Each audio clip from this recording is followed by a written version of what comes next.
উৎপাদকে বিশ্লেষণ করুন 4x² মাইনাস 23x প্লাস 33। তো এটা আমরা উৎপাদক করব। তো দেখুন এখানে প্রথমে কিন্তু একটি সংখ্যা আছে, যদি এরকম প্রথমে সংখ্যা থাকে তাহলে মিডল টার্ম করতে হলে শেষের সংখ্যা এবং প্রথমে যে সংখ্যা এই দুটো গুণ করতে হবে, অর্থাৎ 33 এবং 4 গুণ করতে হবে, তাহলে হবে 3 4 12 হাতে পড়ে 1, 3 4 12 কে 13, 132। অর্থাৎ 33 এবং 4 গুণ করলে 132 হয়। তাহলে মাঝখানে 23, এই 23 সংখ্যাকে এমন দুইটি সংখ্যায় ভাঙতে হবে যে দুটি সংখ্যা গুণ করলে 132 হবে এবং যোগ অথবা বিয়োগ করলে 23 হবে। তো আমরা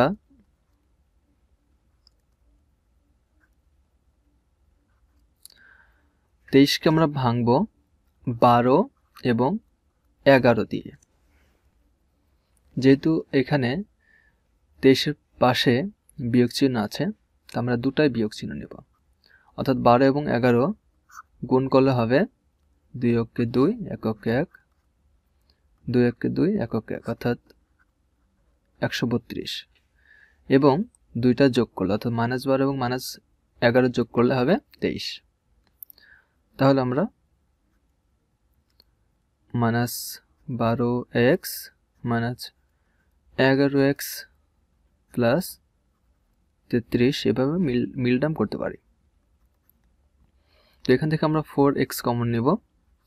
4x কমন নিলে এখানে থাকবে একটা x মাইনাস 4 এর সাথে কত গুণ করলে 12 হবে 3, তাহলে 3 আর x তো কমন নিয়েছি, মাইনাস এখান থেকে আমরা কমন নেব হচ্ছে 11 কমন নিলে থাকবে x এবং 11 এর সাথে কত গুণ করলে 33 হবে 3, অর্থাৎ -3, 3 এখন 33। তাহলে আমাদের x - 3 এবং 4x - 11 এটি হলো উত্তর। অতএব x - 3 এবং 4x - 11।